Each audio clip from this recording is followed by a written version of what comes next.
రిజర్వేషన్లను రద్దు చేయాలన్న భారతీయ జనతా పార్టీ విధానం మీద బీఆర్ఎస్ విధానం ఏంది?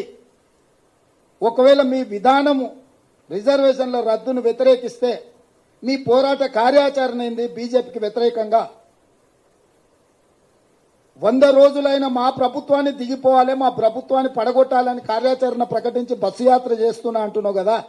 10 సంవత్సరాల అధికారంలో ఉండి ప్రజలందరినీ పీల్చి పిప్పి చేసి అక్రమ కేసుల ద్వారా ఈరోజు రాజ్యాంగాన్ని దెబ్బతీసే మోడీ మీద నీ పోరాట కార్యాచరణ ఎక్కడుంది? 5 ఏళ్ల కోసం ఎన్నుకున్న మా ప్రభుత్వాన్ని ఇప్పటికిప్పుడు దించేయాలని కేసీఆర్ గారు, కేటీఆర్ గారు, హరీష్ గారు అంటున్నారు. 10 ఏళ్లు ప్రజల్ని మోసం చేసిన మోడీని దించడానికి మీ దగ్గర ఉన్న కార్యాచరణ ఏంది? 100 రోజులే అయిన మా ప్రభుత్వమా మీ టార్గెట్? 10 సంవత్సరాల నుంచి ప్రజల్ని వంచి దేశాన్ని దోసుకుని ప్రధానమంత్రి అయిన నరేంద్ర మోడీ గారు ఆనాడు 55 లక్షల కోట్ల రూపాయలు దేశం మీద అప్పు ఉంటే ఈరోజు 168 లక్షల కోట్ల రూపాయలు అప్పయింది. ఒక్క నరేంద్ర మోడీ గారు 10 సంవత్సరాలలో 113 లక్షల కోట్ల రూపాయల అప్పు తీసుకొచ్చిండు. 14 మంది ప్రధానమంత్రులు 67 సంవత్సరాలు చేసిన అప్పు 55 లక్షల కోట్లు అయితే 10 సంవత్సరాలలో ఒకే ఒక్క నరేంద్ర మోడీ దానికంటే 2 పైన అప్పు చేసిండు. ఒక్కసారైనా ఈ అప్పు ముప్పు గురించి కేసీఆర్ మాట్లాడాడు. ఎందుకంటే 69,000 కోట్ల రూపాయలతో ఉన్న తెలంగాణ రాష్ట్రం ఆయన చేతులు పెట్టి ఆయన 7 లక్షల కోట్ల రూపాయలు అప్పు చేసిండు. ఇద్దరు ఒకే రకమైన విధానాన్ని అవలంబించడం ద్వారా రాష్ట్రాన్ని ఈయన అప్పుల కూపంలో నెట్టితే దేశాన్ని మొత్తం అప్పుల ఊపిలో మోడీ కూర్చేసిండు. ఇక వీళ్ళిద్దరు ఒప్పందం బెయిల్ కోసం అయితే నిన్నటికి నిన్న మేడ్చల్ ఎమ్మెల్యే స్పష్టంగా చెప్పిండు, మేము బీజేపీ గెలిపిస్తాం, బీజేపీ గెలుస్తుంది మల్కాజ్గిరిలో అని. ఇంకా కూడా కేటీఆర్కు మరి సోయి ఉందా లేదా ఇలా మాట్లాడుకుంటా అసలు అప్పటికప్పుడు ఉన్న పలంగా నిజంగానే బీజేపీతో వీళ్ళకి వైరం ఉంటే మల్లారెడ్డిని పార్టీకి వెళ్ళి సస్పెండ్ చేయాలి.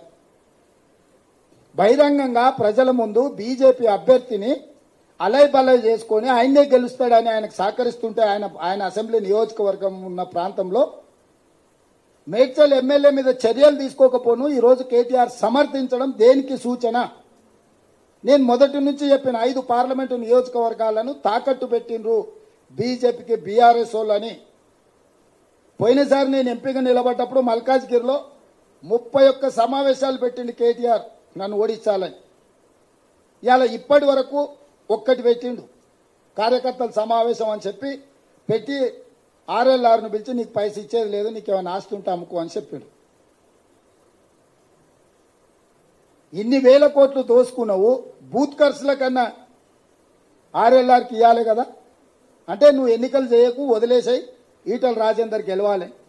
ఎక్కడన్నా ఈ మొత్తం ఎన్నికల పర్యటన మొదలైనాక ఈటల రాజేందర్కు వ్యతిరేకంగా ఎక్కడైనా కేటీఆర్ మాట్లాడిండా? కేసీఆర్కు వ్యతిరేకంగా ఈటల రాజేందర్ ఎక్కడైనా మాట్లాడిండా? నిన్న నా మీద సవాల్ విసురుతున్నాడు, నువ్వు భూములు అమ్మకుంటా రైతులకు రుణమాఫీ చేయని. భూములను అమ్మకుంటా రుణమాఫీ చేయి, బుక్కెడు బువ పెట్టకుండా పిల్లల్ని ఆంబోతులాక తయారు చేయి. ఏందే రాజేందర్, ఏం మాట్లాడుతున్నావు నువ్వు? ఇన్ని వేల ఎకరాలు కేటీఆర్ అమ్మినప్పుడు ఎప్పుడన్నా ఈ భూములు అమ్మొద్దని ఎప్పుడన్నా ఈటల రాజేందర్ మాట్లాడిండా? హైదరాబాద్ చుట్టుముట్టూత విలువైన వేలాది ఎకరాల భూముల్ని అమ్ముకోవడం, ఆక్రమించుకున్నప్పుడు రాజేందర్కి ఏ రోజు కూడా ఈ భూములు గుర్తురాలే. నేను ప్రజలకు మంచి చేద్దాము, ఏదేమైనా సరే మాకు అధికారం ఇచ్చిందే రైతు రుణమాఫీ చేయడానికి. 15 ఆగస్టు లోపల 2 లక్షల రూపాయల రుణమాఫీ చేస్తామని మేము కంకణబద్ధులమై కమిట్మెంట్తో మేము మాట్లాడుతుంటే, అరే ఆయన కష్టపడుతుంది కదా, చేస్తా ఉంటుంది కదా, చేయని అనాల్సింది, అట్టెట చేస్తావు నువ్వు, భూములు అమ్ముతావా? అంటే ఎవరికి మద్దతు పలుకుతున్నాడు ఈటల రాజేందరు? అంటే చేయొద్దా, రైతులకు రుణమాఫీ చేయొద్దా? భూములు మీరే అమ్ముకుంటారా, మీరే గుంజుకుంటారా, మీరే ఆక్రమించుకుంటారా? దేవుడి భూములు ఆక్రమించుకున్నా నీ మీద ఆయన అన్నాడు, ఇప్పటివరకు చర్యలు తీసుకోలే. కేసీఆర్ ధరణితోని 1000 ఎకరాలు ఆక్రమించుకున్నాడని రాజేందర్ అన్నాడు, ఆయన దాని మీద ఏం జోలి చెప్తలేడు, ఢిల్లీకి ఫిర్యాదు చేస్తలేడు.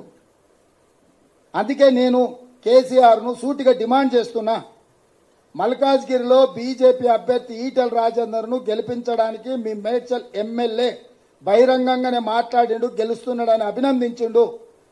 తక్షణమే మీ మేడ్చల్ ఎమ్మెల్యే మీద చర్యలు తీసుకోండి. బీజేపీతో మీకు చీకటి ఒప్పందం లేకపోతే తెలంగాణ సమాజానికి నేను విజ్ఞప్తి చేస్తున్నా, వాళ్ళ ఒప్పందం బయటపడ్డది. అమాయకంగానో అత్యుత్సాహంగానో మేడ్చల్ ఎమ్మెల్యే ఉన్నది ఉన్నట్టు చెప్పిండు, కుండ వలగొట్టిండు. ఇక కేసీఆర్ కేటీఆర్ గుండు వలగొట్టుడే మిగిలింది తెలంగాణ సమాజంలో.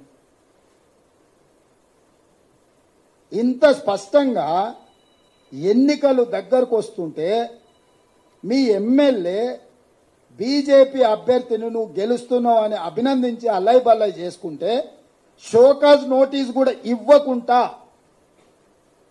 కనీసం వివరణ కూడా అడగకుండా ఆయన బీజేపీని ఓడిస్తా అని రంకెలేస్తున్నాడు. ఆయన మహబూబ్నగర్ పోయిందంట, తింటుంటేనే 2 సార్లు కరెంటు పోయిందంట. మేమన్నా బకాసూరు నువ్వు అరనాయన రోజంతా తిననికే ఎంతసేపు తింటాం? 10 నిమిషాలు 15 నిమిషాలు తింటాం తిండి తింటే. సేమ్ ఇట్లనే హౌల మాటలు మాట్లాడింది. సూర్యాపేటలో పోయి పార్టీ ఆఫీస్లో ప్రెస్ మీట్ పెట్టినప్పుడు కరెంటు పోయిందని. నేను మా అధికారులు అడిగితే వాళ్ళకి అధికారికంగా కనెక్షనే లేదు సార్, వాళ్ళు జనరేటర్ మీద ఉన్నారు, ఆ పొట్టైన జనరేటర్లో కట్టబెట్టినట్టు ఆగింది సార్ అని మా అధికారులు చెప్పాను. మరుక్షణం నేను విచారణకు ఆదేశించిన. సూర్యాపేట అట్లెట్ల కరెంటు పోయిందని అడిగితే అసలు దాని కరెంటు కనెక్షన్ లేదని చెప్పారు. అంటే ఒక 10 ఏళ్ళు ముఖ్యమంత్రిగా పనిచేసి ఈరోజు ప్రధాన ప్రతిపక్ష నాయకుడు ఉన్న కేసీఆర్కి ఇంత అసహనం, ఇన్ని అబద్ధాలు ఎందుకు? ఏం కొట్టుకపోయింది? ఏం మునిగిపోయింది? ఏం అధికారం లేకపోతే సస్తమా?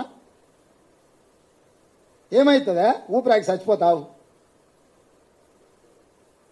అసలు ఏమన్నా 10 ఏళ్ళు దేశాన్ని బట్టి పీడించిన మోడీని ఎట్లా ఓడగొట్టాలనో బాధ్యత లేకుండా 100 రోజులలో 5 గ్యారంటీలు అమలు చేసి ఈరోజు 2 లక్షల రుణమాఫీ ఖచ్చితంగా అమలు చేస్తామని మేం చెప్తుంటే, అరే పిల్లగాడేదో తిప్పల పడుతున్నాడు, చేయని చూద్దాం, ఒక 6 నెలలు సంవత్సరం సంసారం చేయని, పిల్లనో పిల్లగాడో పుట్టని అని అంటాడు ఎవడన్న పెద్దోళ్ళు. కడపకాడ అడ్డం పట్టుకున్నట్టుంది.